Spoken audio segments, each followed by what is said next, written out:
Hello, Internet, and thank you very much for joining us. My name is Saim Safdar, and I'm your host for Cloud Native FM podcast, where we match awesome mind behind awesome tech, and we will bring you all the news updates happening in the Kubernetes CNCF ecosystem, which help you track where the Kubernetes ecosystem is adding up to. In today's podcast, I'm joining by Laurent Gil. Is a co-founder of the Cost AI, and Cost goal is to cut your cloud bill in half. And I invited him here to talk about how they do it and how. This conversation span everything from the challenges of Kubernetes, multi-cloud, Kubernetes operation, Kubernetes on the cloud, building enterprise software, distributed teams, and ton more. So without any further delay, I'm going to my guest, Laurent. Thank you very much for joining us on the Cloud Native FM podcast. And let's give a brief intro about yourself, your company, and over to you now. Thank you, Sam. I guess it's a pleasure to meet everybody behind the camera. So my name is Laurent. I'm one of the founder of CastAI, and I run business development sales product for the company. Um, it's a pleasure because I always enjoy showing the stuff we do, especially showing what people do with it. That's always fantastic. As a founder, probably the best gift is when we see customers, users enjoying the product. It took years to develop and looking at the results. So I'm going to show you some of these in a few minutes. And real case, it's not slideware. So it's going to be the product itself, and you see what we can do with it and how we can solve some very hard questions, such as how much do you spend? Why? Can you reduce that number? So I'll show that to you. And then just to finish, the reason why I started CastAI, me and my other co-founders, the number one reason is because I was on your side, meaning my previous startup was cybersecurity. It was called Zenedge. We were doing application security, API security, all cloud native. And then we started the company. We spent $1,000 on Amazon. We got acquired by Oracle 3 years later, and that became $1 million cost on AWS. And that was a frustration. Like from a business standpoint, it was super cool. We were protecting stock exchange, world event, airlines, e-commerce, like really, really cool business side. But the cost was just out of control. So that's the frustration. And as soon as me and my other co-founders could be free, we thought, if we were suffering from this, we may not be the only one. And let's see how we can solve it automatically. So that became CastAI, and that was 2 years ago. Yes, absolutely. Thank you very much for the wonderful introduction. And today we have another guest from the same team, Cost AI, Phil Andrew. Thank you, Phil, for joining us. And can you please give you a small intro about yourself, what you are doing in the Cost AI team? Hi, yeah, happy to be here. So I'm Phil Andrews. I'm Vice President of Customer Success here at Cast AI. So I work with a lot of our customers on onboarding, making sure that they're getting the most efficient use out of our products, making sure that they're onboarding and getting the best out of everything. So I mean, we've saved customers. I think our best right now is $1.2 million a month. So pretty substantial, and we've had very very low turnover because once our customers start saving that kind of money, they're really enthusiastic to keep going forward. So, I really enjoy my job on that side of things because, when you're saving people money, it's, they're very thankful and very happy to keep working with you. So very, very happy to be here. Yes, thank you very much for your intro. And I will expect to see great questions during the live stream chat. And as we go, we will select five quick best questions on the comments, and we will give them a 5 KubeCon virtual tickets. So you can enjoy your KubeCon from staying at home and watching all these people like Cost AI products or other products in the Kubernetes ecosystem and start learning about it during the KubeCon time. So this is opportunity. I will continuously monitoring the chat, and we'll ask questions with Laurent and Phil during the live stream. And I think it's been a pleasure talking to you today because I've explored the project in the past, and it's been a very wonderful, like some of the things I really like about. And one of the new thing I really like about in the Cost AI is the reporting feature. Now I can drill down to the namespaces and can see. But we talk about during the live stream as well.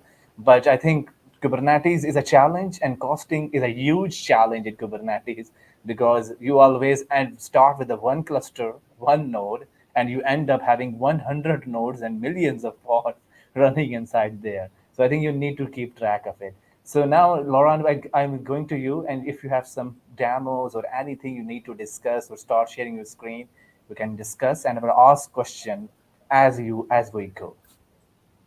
Thank you, Simon. So yeah, so this is what I suggest to do, and you guys can stop me, ask questions. We can go as fast as slow as we all want. So I'm going to start by showing to you a real case example, because it's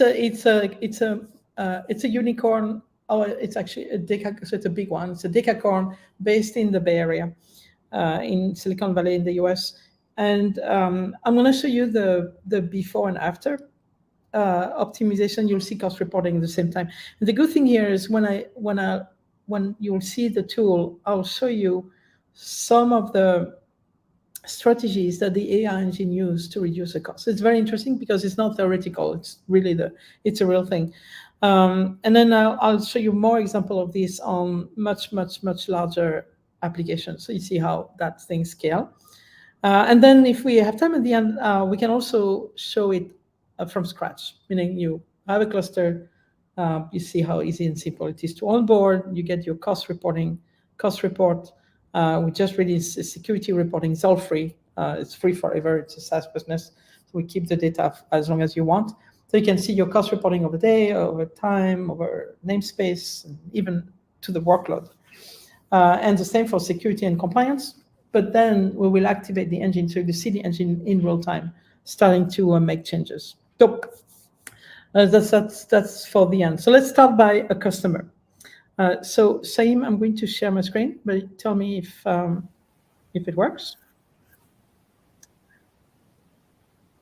But that's interesting. Do you see my screen? Yes, absolutely. Okay. And Saim, I will not see anymore. So if you have any question, you feel free to stop me. Yes, absolutely. Yeah. So what you see here is this is a real client. It's a marketing tech. It's quite sizable. They have about 18,000 CPUs. What you see right now is just a dashboarding.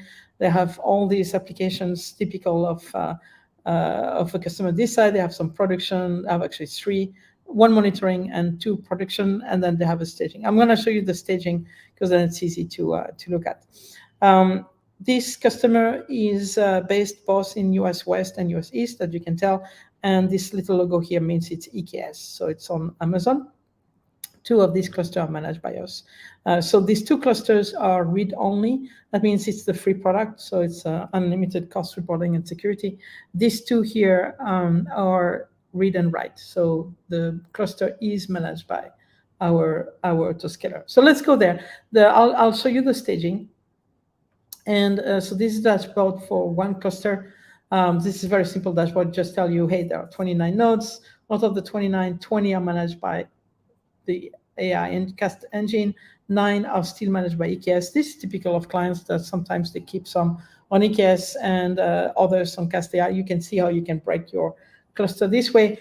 This cluster has 634 CPU. This is a real-time number, so it's going to change all the time in real time. 2 nodes on spot, but the vast majority are on demand. That's nice. And a total of 589 pods with everything is scheduled. And here you see the difference between provision and requested. So usually we like to have these 2 lines very close to each other, including when it goes up like this. But I'll show you other example that zoom here in more detail. So I'll start by the cost reporting. So again, this is the free side of it, and I'll show you when it's stopped being free. So cost reporting means that you can have your daily spend per day. So these guys are spending about $380 per day, which is typical for the number of CPUs they have. The darker blue means they have some spot, not much. The lighter blue means they have a lot of on demand. You can play with this. You can see it as a graph. You can see it as a summary per day, and you can do cumulative. Yeah, there's a lot of things you can do here to change this, including you can change the time. So here I'm showing October, but if I want to show last month or last month, this will be September. This app started to grow a lot towards the 22nd of September, which is typical and normal. This is what customer application looks like. They go up and down according to their need. You can look at the cost per workload. So I'm back to October. So this is interesting because sometimes we discover stuff. Like for example, they have a workload called image staging. That's the most expensive one. Costs $253 for the month of October so far. So you can go very granular into it. If you click here, you'll see more details on the cost per day for this particular workload. So see, they had 2 spikes. So they probably were doing a lot of tests on the 15 and 20 seconds. And this is the average cost per CPU. This workload used a lot of spot instance, especially when they were doing this test, which is a good idea. So your test is not too expensive.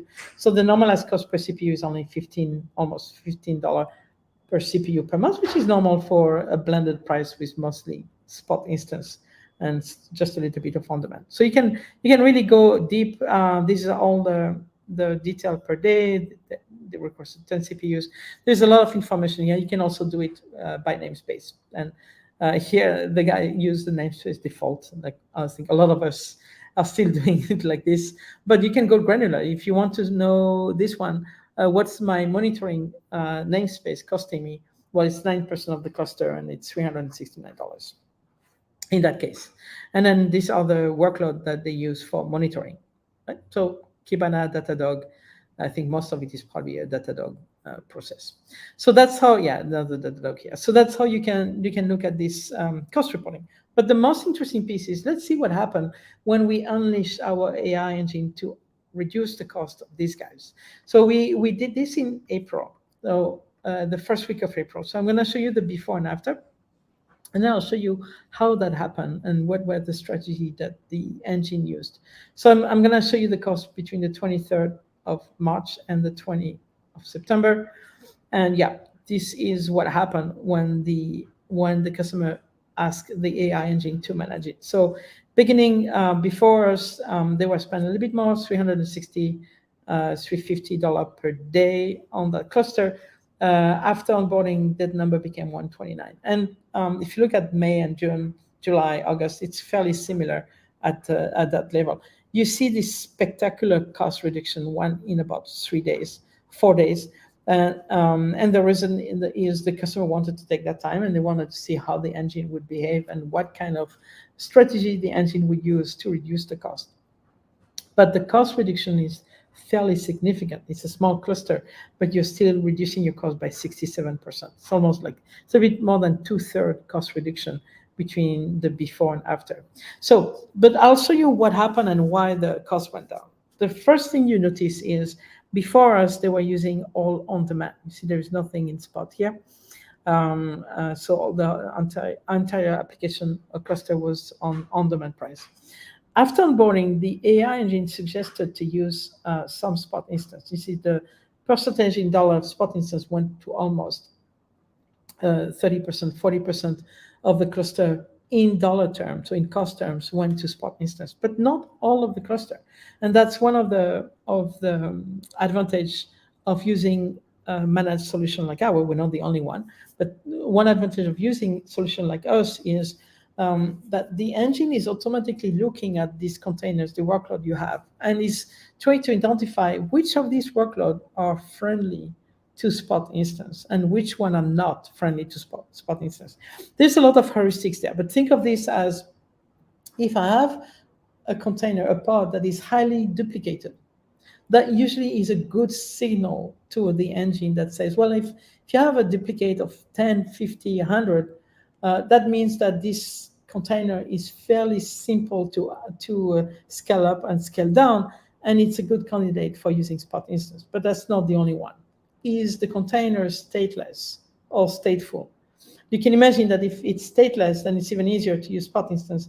But the nature of the spot instance, it's highly discounted, which is great, but Amazon may need the instance back. and you have 2 minutes to give it back to Amazon. It's not a choice. If they need it, they will take it from you. So you have to replace it by another Spot instance, or if there is no Spot instance anymore, you have to replace it by an on-demand. So you have these 2 minutes of time where you have these 2 minutes where you have to replace that machine by another one. If it's stateless, that's not an issue for using containers on Spot instance, because stateless means if the container disappear, it's a microservice, it's highly replicated. Who cares? You still have a lot of these containers somewhere else, so you minimize outage, or even have no outage, or just micro outage on some requests, but the minority of it. So that's what the engine does. It looks at this and it provides some list of containers that says, yeah, this one seems to be fine to use Spot. This one seems to not be fine. Let's keep it on demand. And that's what the engine will do automatically. Now, as a DevOps practitioner, you're always in control. So you can say, well, I agree or I don't agree with that recommendation. And there's a lot of menu and options you can play with. I'll show you some of it in the other demo. So you're always in control. You can say, well, I know this is highly replicated, but I prefer to keep it on demand. Or you can say, I know it's highly replicated, but I only want to put a third of those on Spot and 70% stays on demand. You can do these kind of things. It's like almost like a slider when you can say, well, this class of these containers put only a portion on Spot, but put some on demand. So it guarantees that the on demand always stay there. So you can really craft the profile of which container should go where in a lot of details. Yes, So that's yep. Yes, wonderful. And if we have two questions for the audience, and that's similar to this, like I think then the cost reporting, I think that's a newer feature that's came out. I think not far ago, the Yeah. cost reporting. And Yep. one of the question is in the chat. Can you tell the difference between the new release, and I think it's September 23, and the old in the custom cost AI? We do continuous improvement. So is the question is this new, and what is new compared to what we had before? Yes, absolutely. It's a really, I don't even know. We produce release data. So if you go to our community Slack, in the general channel, you'll see all the release there, and what is added over time. There are a lot of things. I was showing to you the cost per workload, and for example, we now have the cost per workload per day. This is new. This is the first time I see it. So, so there are a lot of release that happens always in the background. Yeah, we do about 30 production releases a day through the pipeline. So we're constantly making changes and improvements and adding functionality and features. We do have some kind of bigger releases, obviously, like cost reporting came out. I think it was around mid-July was when cost reporting was released, and we've been just iterating on it constantly since then, adding features, nearly daily since then. Yeah. We release not in the Slack channel, so go to general Slack, community Slack, and you'll find all the release. Saying there was another question? Yes, absolutely. And I just mentioned the website where you can grab the Slack channel, cost.ai, and you can grab the sketch channel and you start questioning there as well. And once another question is from Mohad Siddiqui is, can Cost AI monitor multi-cloud cluster deployments? Yeah. Hybrid on-prem cloud clusters? Oh, that's a great question. I go back to the dashboard. Here you see 4 clusters. They happen to be on AWS, but you could have some on AWS and some on Google and some on Azure. So yes, it's multi-cloud from that standpoint. Same pane of glass, same menu, same strategy to reduce cost. Doesn't matter the cloud provider. However, on AWS, we support EKS and COPS, which is the open source. On Google, we support GKE, which is probably what you would use if you're on Google, and on Azure it's AKS. So we don't support on-prem or OpenShift if that's what you use on-prem. Happy to discuss more though. If you have a question there, send me an email or note or reach out to me on Slack, and we can talk about this. There are certain things that works on-prem, like the defragmenting of an application would probably work on-prem, but it requires some work. So for now, it's the cloud provider, and within the cloud provider is the typical orchestration platform you probably would use: EKS, GKE, and AKS, plus COPS on Amazon. Yes, absolutely. And I think on the topic of the cost reporting and the I think when I last time demo out this thing, because when I go to the namespace, it can tell me like this is currently how much the cost is comparing. After the month, this is how we predicted. After the years, this is the total cost. So I think previously we don't have this information, but now we have a fine granular control to understand which namespace cost me most, because we have different namespaces. We have development team, we have QA team, we have production teams. So they're accessing the different namespaces. And now it's telling me, and I think it's a very wonderful tool for the developer as well, because on that time, you can learn and see which namespace is actually costing you most. So I think the missing piece is already there in the cost AI, and that's a feature I really like about it. Yeah, you And can, another yeah, question for yeah, sorry. Another question for the Mars Hago. I hope I'm pronouncing your name correctly. How do you compare cost AI with trusted advisor? Oh, Phil, do you want to reply this one? Yeah, absolutely. So the monitoring side of things is going to be somewhat similar. The big changes are going to be in the autoscaler. We take over as autoscaler of record for the cluster, and our autoscaler considers price as a first class citizen when we make autoscaling decisions. So we're not just going to give recommendations on what you could go do to save money. We're actually going to implement those changes and do them in real time, so that as a cluster is auto scaling up and down based on demand, we're going to be making the most cost effective changes in both upscaling and downscaling in the cluster. So rather than having to constantly reevaluate and try to make changes manually, we're alleviating all that DevOps toil and taking that burden away from the DevOps team by making sure that every instance that gets added to your cluster is the most cost effective one. Yeah, and let me show that to you. That's a good transition to show you the engine in action. So I was saying here, the cost went down by within 3 days. This cost going down is completely automated. I'll show you what happened. So the first one I discussed is, well, the AI engine said use Spot instance because it's useful and you have containers that are actually compatible with it. So why not doing this? And of course, the DevOps team said, yes, we agree with it. And that's what happened. It's not just that. It's also the fact that if the Spot instance go down, we automatically replace it. So we really handle the complete story of the autoscaler by saying, add a low-cost VM or node if I can. If there is a low-cost VM that disappears, replace it by another low-cost VM. If there is no more Spot, replace by on-demand. If Spot market comes back, and that's all the time, then use Spot again. So you have a complete failover that says every few minutes, and you can parameterize that, the engine will say, hey, dear AWS or dear Google, do you have any Spot available for me? And the answer is yes, great, I will swap it. I will replace my on-demand by a Spot. If, of course, the on-demand machine has containers that are friendly to Spot.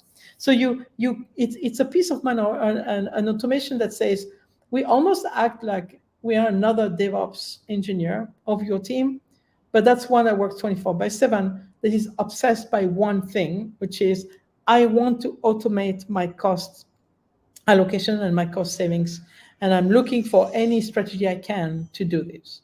One of them is the one you see on screen, but it's not the only one, and that's what I wanted to show you. So here, you have here the number of CPU provision per day. So before Cast AI, this customer were using, on average, between 280 and 300 CPUs per day. Once the onboarding was done, this number went down to 170, 190. And that's the other thing it does. It says, well, you had all these CPUs that you were provisioned on, meaning you are paying for all these CPUs every day, but in fact, a big portion of those, were not used. And that's really is the story of our life. Like this is the over-provisioning of Kubernetes is consistent over the entire industry. It's very, very hard to do this by hand. and to provision just the right amount of machine. It's not hard to do it in the beginning. What it means, it's hard to do it over time because your application is going up and down. Here you can see the number is never the same because your application is growing or shrinking. And this is another benefit of using an AI engine to manage this is it will do bin packing. It will defragment your application in real time all the time. Again, you can say you want to be aggressive, not aggressive. You want to do it at night. You want to do it once a week. You can select all these things. But this customer in particular said, I want this to be fully automated. So they are using techniques that automate this in real time. And to Laurent's point about being an extra DevOps engineer on the team, we've actually gone to companies who had a team of 8 DevOps engineers dedicated specifically to capacity management full time. They were spending over $2 million on a team that was only dedicated to cost management and capacity management, and we were still able to save them about 25%.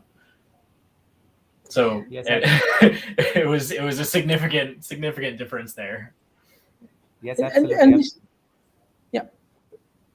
Sorry, yes, saying? Absolutely. Yes, absolutely. And I think like if we can talk about just the cluster autoscaler, I think we all know that Kubernetes is highly extensible system. You can bring your own opinion into the Kubernetes, and we have HPA, VPA, and I think the difficult challenge for the people is like how these are, because they're spreading your pod into different nodes. Might be some of the nodes are free, they do nothing, and some of the nodes have 8 9 pods running in there. So the way the cluster autoscaler works today, as of today, is not bin packing as the Lawrence suggests, and you have some machines there end up happening do nothing, and it's cost you a lot of the money. And if you look at the cost AI dashboard, it's tell you like this is the node is actually free. Can you schedule and we can schedule this node to be deleted after some time if it hasn't been having any scheduled pod running on it. And also during the, let's say, Saturday or Friday, you have some dev cluster that you want to shut down. And when you Monday morning want to have this process start up, you can schedule those configuration inside the cost AI. And one thing, like another question we will bring into this here, like we have the rebalancing dashboard, rebalancing tab in here. So can you elaborate to the people like what rebalancing does in the cost AI, and what do we mean by rebalancing in terms of cost? Yeah, I'm gonna show you rebalancing, and then I'll go back to bin packing. Your Yes, first. absolutely. So I start by rebalancing. So for rebalancing, I'm not gonna do this. This is a client cluster. I'm gonna do it on a demo that I just installed, and just to show you, I just installed it. I'm using Lens as my terminal, and yeah, I just did it now, like a few minutes ago. This application have 6 nodes. You can actually see them. You see them here. So these are the nodes. All these rectangle, they are the pods. What I'm showing is an open source tool called KubeOps View. So it gives you a visibility of the cluster. So these are all the pods, the containers running on these 6 machines. They are all M5 on AWS. So it's an EKS cluster with 6 nodes. And the one in the bottom is just daemon pods. So the above is the application, below is what EKS need to run this. I onboarded this cluster, so it's a 6 node are here. I just onboarded it took me like 5 minutes. I did it so you don't need to wait for the 5 minutes. This is the same thing you've seen earlier. This is the cost per day. Of course, I only have 1 day. I have prediction for the next, but only have 1 day because I did it like 20 minutes ago. Rebalance is here. So I'll show you what it means. Well, let me run it and then I'll show you how it looks like. So what rebalance is doing is it's a true maintenance feature of Cast AI, of the cluster. So what it says is, look, right now you're using your 6M5, you have 52 pods on them. It consumes 12 CPU. This is provisioned, current configuration. So I spend about $420 a month. This is on AWS. The rebalance is doing the following. It says, well, if I had the choice of creating a new cluster and I wanted this cluster to only fit exactly what you have deployed, nothing less and nothing more, then I would not use this M5. I would use C6A,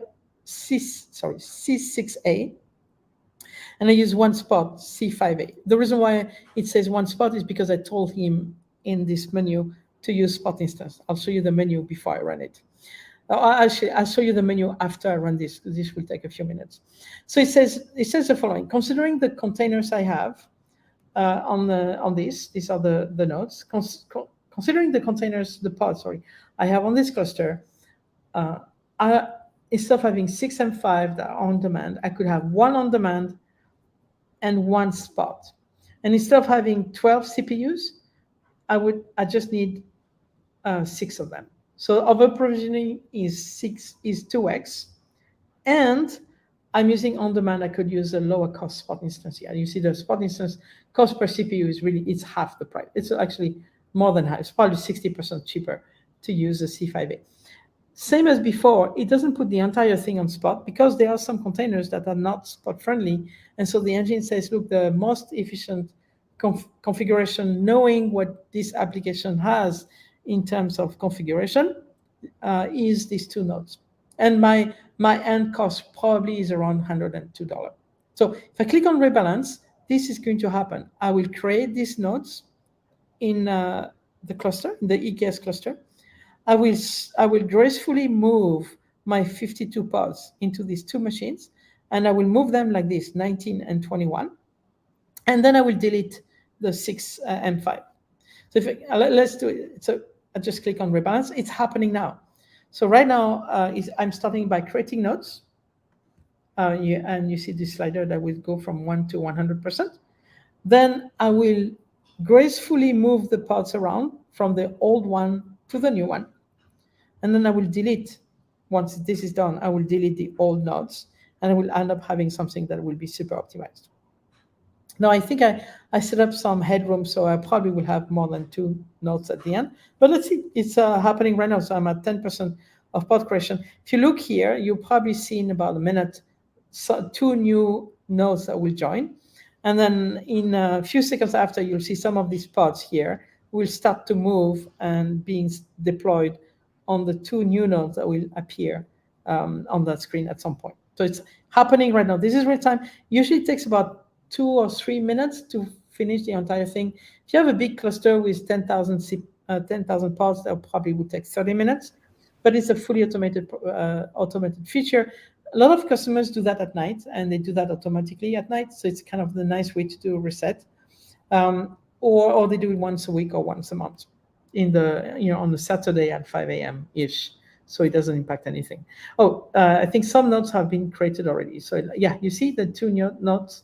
The 2 new nodes are here. And then normally what you see after that is these pods here are gonna move in these 2 new this is the agent that is disappearing. So let's see where we are. Okay, so 100% of my nodes have been created. So now I'm gonna drain them, the existing one, and you start to see it in a few seconds. I think it will come. I wish I could show it to you, but it will probably come in another 10 or 20 seconds. You'll see them happening. So once the nodes are drained, a few of them are. I'm actually draining also my cube of view. So this cube of view doesn't work anymore because the pod is being moved around right now. And so we'll start working again after the movement. But right now I'm draining the nodes, and when this will be finished, I will delete the old one. I will end up having my new cluster the way I wanted. And then to start again my cube of view, I think I need to reboot it here. Let's see if that works. And then you can see, you can see it again. So let me refresh that. You see my 2 new ones are here. And I have a bunch of unscheduled that will disappear most likely because they are demand set. And that means my rebalance is finished. And let's see, I think we have a report at the end that shows the impact. Phil, do I have to do anything here, or it comes by itself? You can just go back to the savings report. Yeah, you see my cost now is $102. I am fully optimized.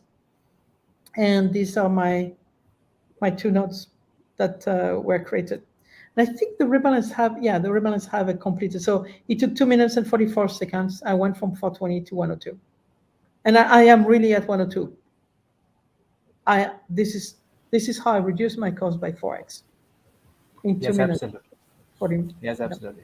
I think the concept behind the rebalancing is that, like, do you want like your application to be scaled on the machines that cost you most money, in terms of you are saving the cost. So I think that rebalancing is all about, like, in some way between the middle of you, not you are supposing you're downing the accuracy, but making sure your application is not going to the starvation of the slow machine is not doing anything.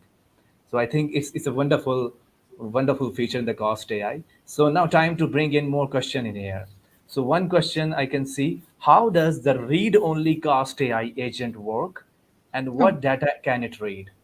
yeah, I can actually do it. I'll show it to you because I have a cluster for this. So if I click on Connect Cluster, this is how you start the read-only, and we have a version for EKS, GKE, COPS, and AKS. So for EKS, this is just a small script to run, and it really is like this. So I copy the script, I go to my terminal, I had two clusters. This cluster here is not connected to CastAI, but it's the same application running. It has the same 6 nodes as the other one. And I just copy paste the agent. The agent is installing a container in a CastAI namespace. You see it's happening now. This container from within the cluster is starting to collect data.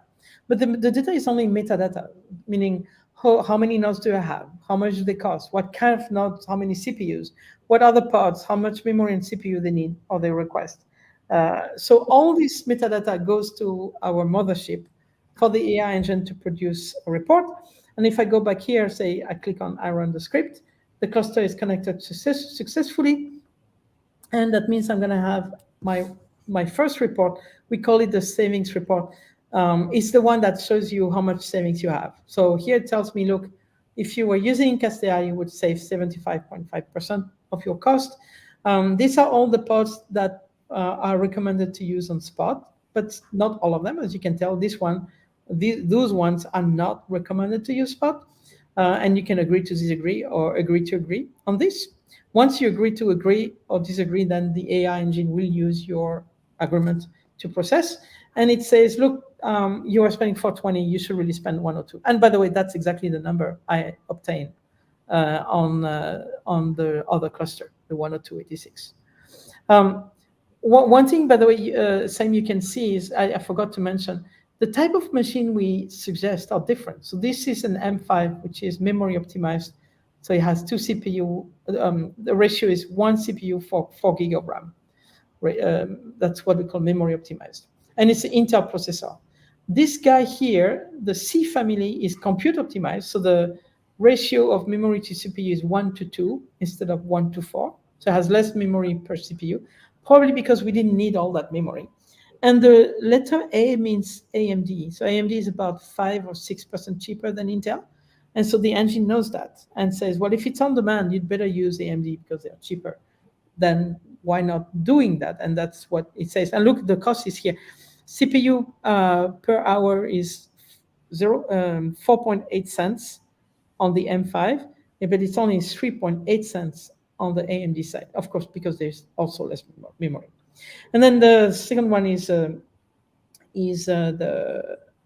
Spot instance. This one is a C5, but you notice that in my earlier application, I used a C4. It's just because the C4 may be a little bit cheaper in spot market right now compared to a C5, or it could be the opposite. This is a real-time decision the engine does. So if I was running it now, I would have C5. If I run it in 5 minutes, the C4 may be more available or maybe cheaper, and then the engine will choose C4 instead. So it really is a real-time thing. Yeah. So this report is completely free. You can use it for as long as you want. And the cost report is here. The same one you saw earlier is also completely free. You can use it as much as you want. And this is read-only, meaning we don't touch anything. We don't change your cluster. We just collect data and show it to you in the SAS Yeah. format. Yes. And another question from the Mars. He said, I'm using AWS Carpenter to provision all the nodes on my cluster. How cost can AI can help me reducing cost in this case? And he's just suggesting, like, as you know, Carpenter provisions nodes based on the workload requirement, meaning to say, in case of Carpenter, the wasted resources will be very low or non-exist. I'll reply the first one, and then Finn will get the second one. Think of this more as this is a SaaS alternative. So it's a simple alternative to what Carpenter was supposed to do in the first place. Meaning, Carpenter has some of these functionalities, such as using spot instance. It's not always straightforward. You have to play a little bit with it and with the configuration. Carpenter has some bin packing as well, or defragmenting also, that you can use. Carpenter is a really good tool. It's a do-it-yourself versus the one we have, which is the automated version of something like this. So an IP perspective, I don't want to really comment on the performance. We have made a lot of tests between Carpenter and CastAI, so we know where we stand, and I'm super happy with our result. But that being said, Carpenter is free, it's open source. By all means, if you're using it already, you should continue to use it, unless you're not happy with the cost optimization it bring you. And then let's say that we are the elegant alternative of a SaaS solution that have the same philosophy as Carpenter would do. Yes, and I think on the topic of this, what we're trying to add here is Carpenter is only work on AWS. It's not going to work on Azure or GKE.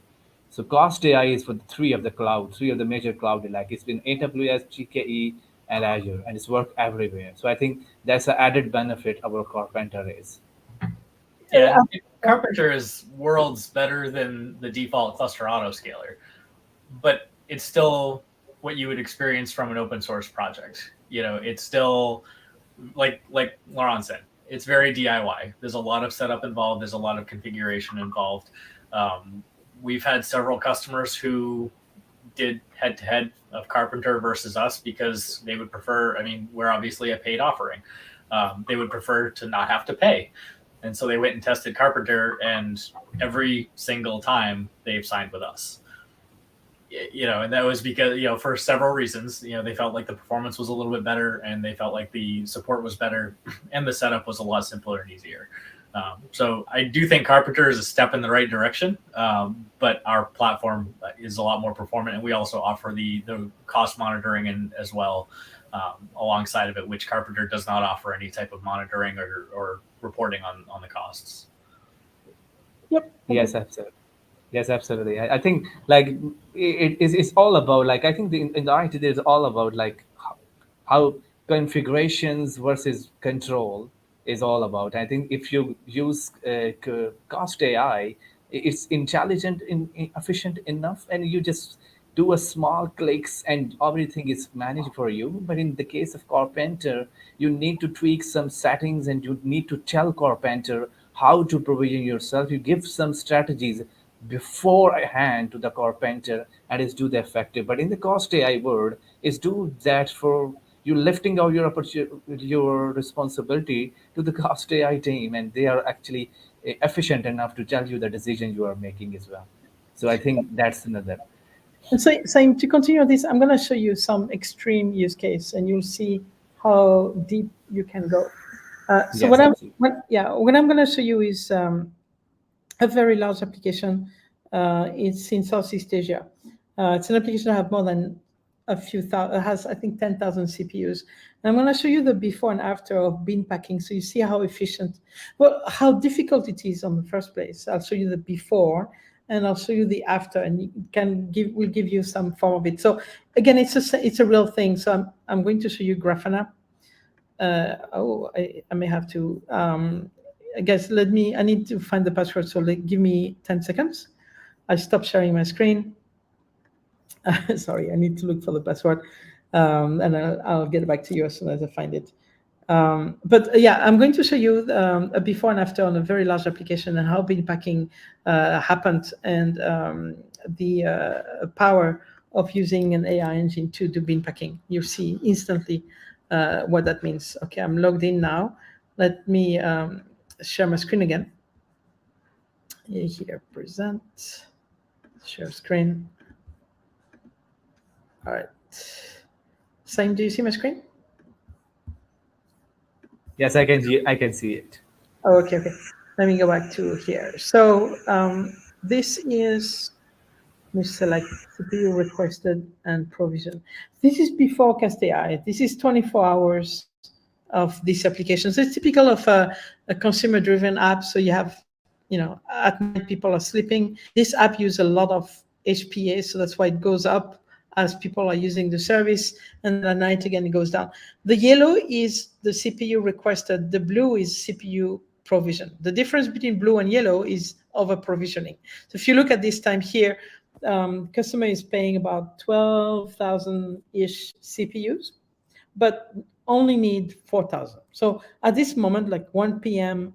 on the 25th of March, the customer is over provisioned 3x. So meaning he pays 3 times more than it should, but not always, right? Then it goes up again and then it goes down. So the difference between blue and yellow is your over provisioning, and this is the best autoscaler in the planet. This is GKE.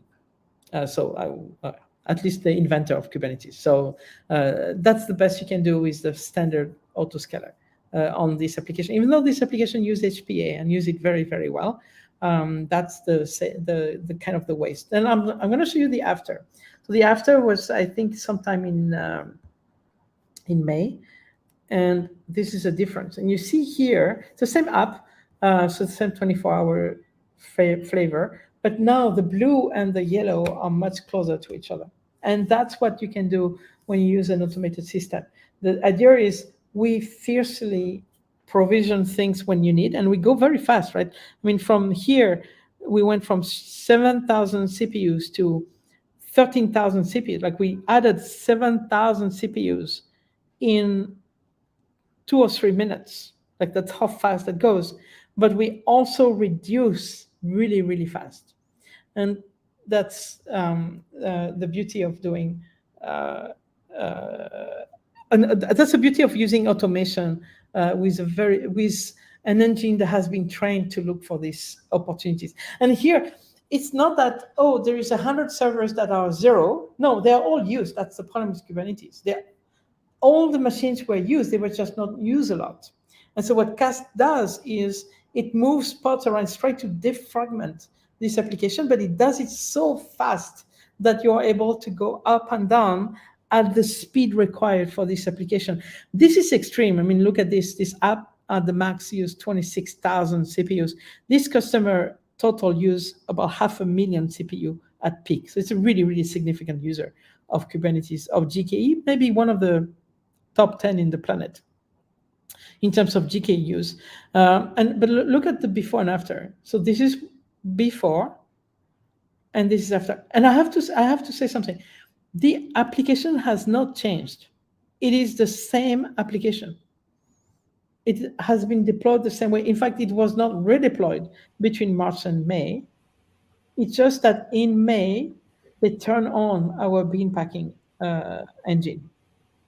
And the autoscaler we have. Yeah, Phil, you want to say something? You could see in the before, it took so long to downscale at the end of the day that by the time it got all the way to as far as it was going to downscale, it was starting to scale back up again. Yeah.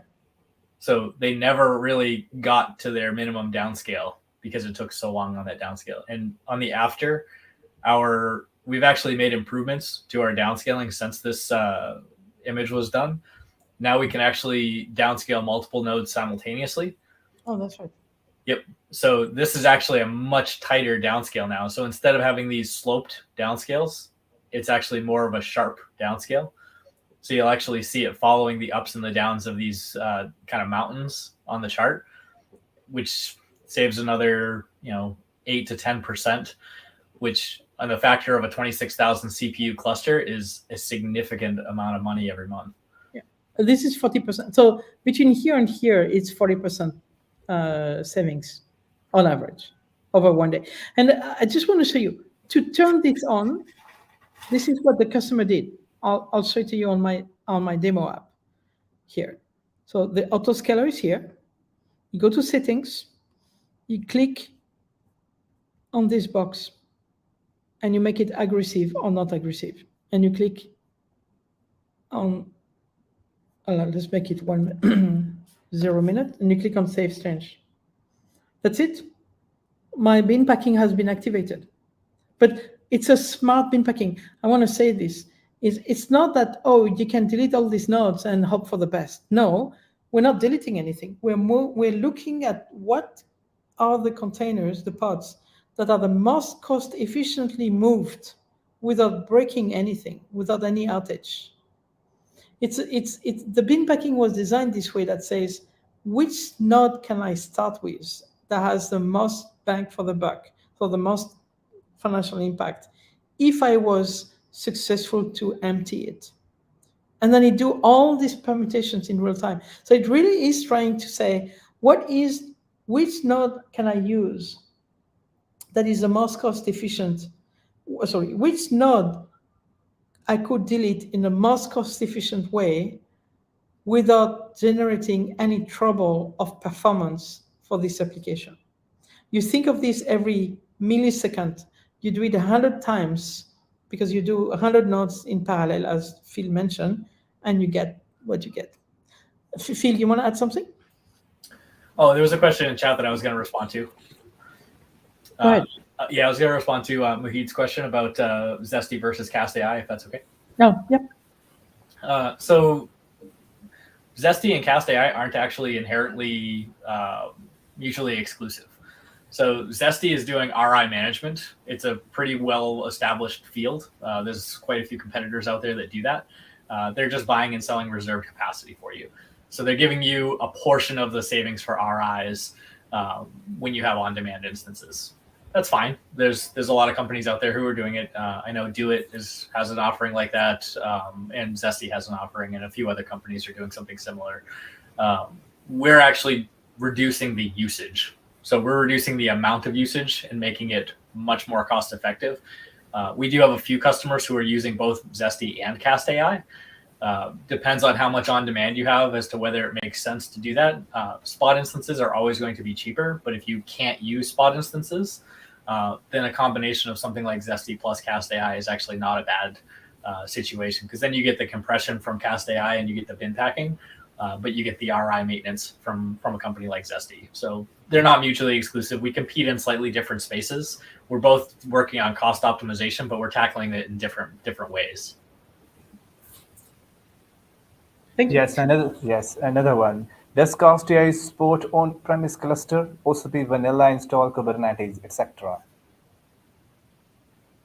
Phil?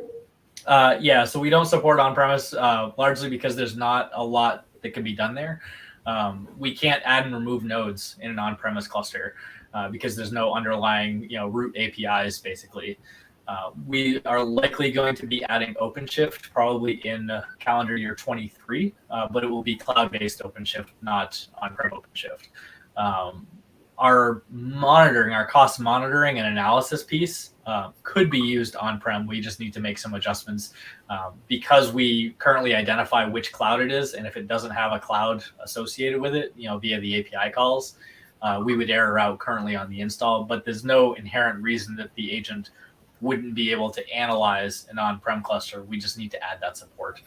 But we wouldn't be able to do our read-write mode in an on-prem cluster just because there's no underlying APIs for us to interact with to kind of upscale and downscale the cluster. Yes, absolutely. And I think the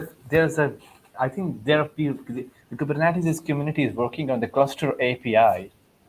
There might be in the future, we see there are some standard cluster APIs that can work on this part. But I think it's more about on the AWS and the managed cloud, because there we see a lot of challenges in terms of the cost, because machine is giving you so much, paying you so much dollars in there. And also, like, one question I might want to add here is, like, does Cast AI has a integration with Prometheus and Grafana?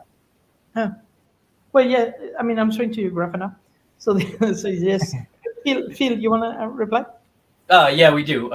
So everything we do, everything that Laurent has showed you is API first. We have an open API spec. We have a Swagger spec that's fully supported. We have a Prometheus scrapable endpoint that has all these metrics that are scrapable in it. And then we also have some more detailed APIs that are specific API calls. So you could either pull from the APIs or you could set up the Prometheus scraping. We've had customers do pulling metrics into Datadog. We've had people pull metrics into Prometheus and Grafana. I think we actually had a customer use New Relic recently. It was the first time we had come across that, in this specific use case, but they were pulling metrics into New Relic. And those metrics are things like, what's the CPU count, spot versus on demand versus failback, memory usage, cost of the cluster. Once it's in your existing monitoring stack, then you can set up some interesting alerts, right? You can set up alerts based off of, oh, hey, my cost just increased from a baseline up 200%. That's a problem. We actually had one customer who had a bad deployment go out, and they typically would run about 50 replicas of a service, but they had a maximum of 500 on that service. Well, a developer had pushed a release to production, and the HPA scaled that deployment up to the max of 500, like almost immediately. Well, they got an alert that the cluster cost had, I think it had tripled. It was one of their largest workloads, and it had tripled the cost of the cluster. They got an alert within about 15 minutes. They went in and looked at what happened. They noticed that workload had gone up to 500 replicas. They got the developer on there. They rolled back the release, and within an hour, they were able to get the cluster back to its normal size. If you were relying on kind of typical cost monitoring with AWS, everything's about a day and a half delayed when they post-process. So you would have burned, a day and a half worth of money by the time you found that out. They were able to detect it in basically near real time and fix the problem quickly. Yeah, and what I'm showing to you now is the cost in Grafana of the cluster. Yes, absolutely. So you can put an alert on this. You can do all sorts of things if you want. Yes, absolutely. Because I think the people want some observability, and these Grafana, Prometheus, I think they give you the insights of how the cluster is operating, where the API calls are. So I think it's a wonderful. We have integration in the Cast AI as well. So before we wrap up this discussion, we can see like this is like you can give us a fine grained control in the AP namespace level to the workloads level. We have a bin packing. We're just not just distributing the workload on some random thinking, but you have a wonderful thinking behind how to actually auto scale and downscale the cluster with the speed and with the not making sure that the application is breaking, because all the cluster auto scalers takes some time for the machine to back up, and then we have a eviction of pod, and then pods eventually came into the machine. So I think we have all these kind of visibility available. And one thing I think we haven't discussed so far is the security report that is actually listing in beta. Yes. Here it is. So this is only for one day because it's a brand new app. But what security report does, it looks at it's a combination of best practice and vulnerability. It's in beta now. And it's completely free. We'll have remediation next quarter. So in Q1 of next year, you'll start to see some automation based on vulnerability. If you look at vulnerability here, you click on one of them, most likely, you'll see there is a fix available. If you click here, if you click on the fix, it says, well, you have a patch available, which is 4.9. So I'm using right now a version, I don't know. I don't know. I have no idea which version I use. But it says, no, here, I'm using this version of that image. And it says, well, if you patch to this, the vulnerability disappear. And so by sometime next year, we will make this Q1. We will make this automated. So for now, it's a report. As usual, it's a report. So you can download this to any place you want. You can do any sort of action if you want on it. But it is a peace of mind. It's telling you, well, I have a lot of vulnerabilities, but I have a lot of them because this one is replicated 39 times. Like that's why it's number big. And that one is really bad because I probably use a very old images of stuff. And so you have it's almost universally patches available for all of them. It's even the same patch. So it's the same critical issues. Not here. You see, this is a different one. Yes, so, absolutely. I can see like these are the container image vulnerabilities. Like these are the CVE, the scanner detects some of the vulnerabilities inside your images, and you're actually showing these on the dashboard. Yep, exactly. And so in Q1 you'll have a green button that says patch everything or fix it. when it's a fixing that is simple and easy like this. So this is still in beta. There is we are playing with it a little bit, and we are getting a lot of feedback from clients. That has changed a lot. We released that mid-September. It's already a very different report now, based on all the feedback we got. So I encourage you guys, if you are interested, just do the onboarding the same way I did. It would take you a minute, and then you'll get this cost reporting. The security is refreshed periodically. It's a few times a day, so you'll always get the last, absolutely last information here. And if we go to, I'm not going to show you on the client because it would not be fair to them. But you can play with this and let us know what you guys think. The report will always be free, so if you can use this for cost and security, we will never ask you to pay anything. This is Yes, this yes, absolutely. That's wonderfully makes sense, because you don't want to, because you're telling people about the cost, and the next thing I think they think about like what the security is. But I think there are companies on making some effort to bring in to making some images smaller in size to reduce the attack surface and the vulnerability scanning. So I know the company called ChainGuard that's building small images and that have very less vulnerabilities in it. So I can see like in the future, I will try to talk with you in this Slack channel. Can I have some resolution, like how you can integrate the smaller images inside these reports so people can see like you now we have a vulnerabilities, what the solution was, and in the dashboard you can see like download a smaller images and your issues got fixed. But then all of these things can it makes sense in here. It's a very fresh report. So I have to do, this is the first thing I learned today, because in my cluster I don't see the security report. I can see because this is in a beta. But I think all the things in available here. So I would encourage people to try this out. Go to the Cost AI website and try to join the Slack channel and tell your journey about the cost monitoring and costing things to the Laurent and Phil. And here's a GitHub repo for the Cost AI. And here's a wonderful blog. I think it's wonderful blogs on the Cost AI telling you some of they're learning about Kubernetes monitoring and clustering and how people are doing this kind of effort. The Twitter handles for you to follow up if you want to keep track of all the news releases and what happening inside the team. And this is a YouTube video from the Victor Farsig DevOps Toolkit, and he shows how the cloud and Kubernetes cost reporting work with the Cost AI. And also he talk about his on the YouTube channel the new capabilities inside the Cost AI. Definitely want to check that out. It's a very useful information on his channel. And we will select 5 of the candidates on the Twitter, and everybody who has shown up today, you can Maz, Raza, and Walid and Mohid. You can DM me on the Twitter, and I will hope to give you some virtual ticket for the KubeCon.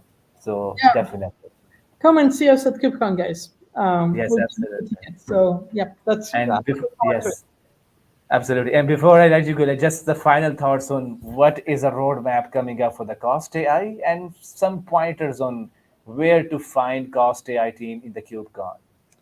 Yeah.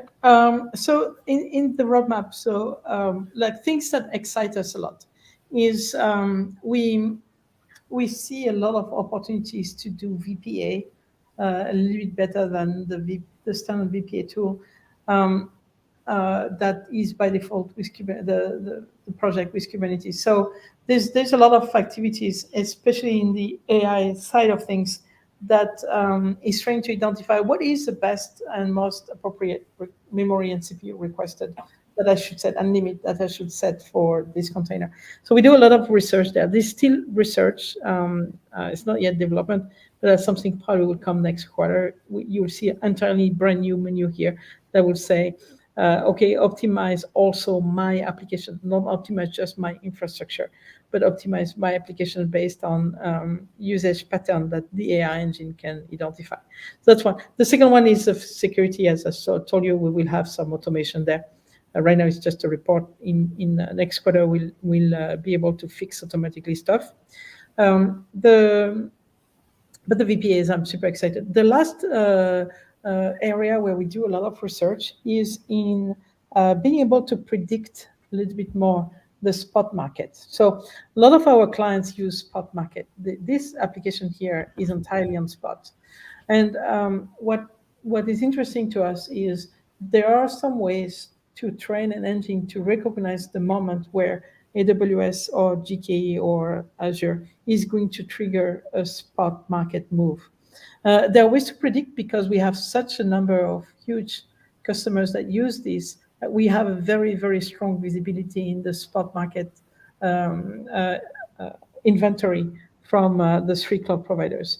And so one of the interesting result we have is so far we have a 98% probability to predict a spot interrupt 5 minutes in advance. So meaning we can tell you we can tell you that in the next 5 minutes there's a high likelihood with 98% probability whether that machine will be interrupted or not. And why this is interesting is because then we can do the warm preemptive measure, meaning if we know that the 100 spots are going to disappear within 5 minutes, we actually will do this in a very great order. We will do one by one, but we will do it way before AWS is going to give us the notice. So these are the things we're working on, the predictability of inventory in all three cloud providers on one side, a lot of interesting discussion on VPA and how we can make it better. And of course, our security product that will have some automation. Yes, So absolutely, absolutely. And thank you very much once again, and good remarks from the boss. I will really like Cost AI and want to test it. Do you have free plans for potential customers? Oh, yeah, we do. So sorry, I stopped sharing my screen, but let me see if I can bring it back again. Just super quickly so you'll see what we can do for free. Turn on the screen again. Share screen. Yeah. So do you guys see my screen? Yes, absolutely. Okay, so we have a pricing here. So the free product, you can sign up for free, is the cost reporting and the security product. So it's free forever. There's no limit in anything for this one. Then we created a plan for startups, professional or enterprise, and that is giving you a lot more confidence on you can start small and grow later if you want to. If you intend to do any of these three things, contact us. We'll do the right thing for you guys. Our goal here is not to make you pay anything, it's for you to save money. So and that's how these plans were priced. They are priced so that whenever you use Castea, your cost savings is an order of magnitude higher than how much you pay us. And that's our commitment, and that's what we are committing to all our clients. So you can try for free if you want. You can keep it free by using all the reporting side. And if you want the automation of the automated cost reduction, let us know. Your cost savings will always be an order of magnitude higher than the cost you pay for the service. That's our commitment to you guys.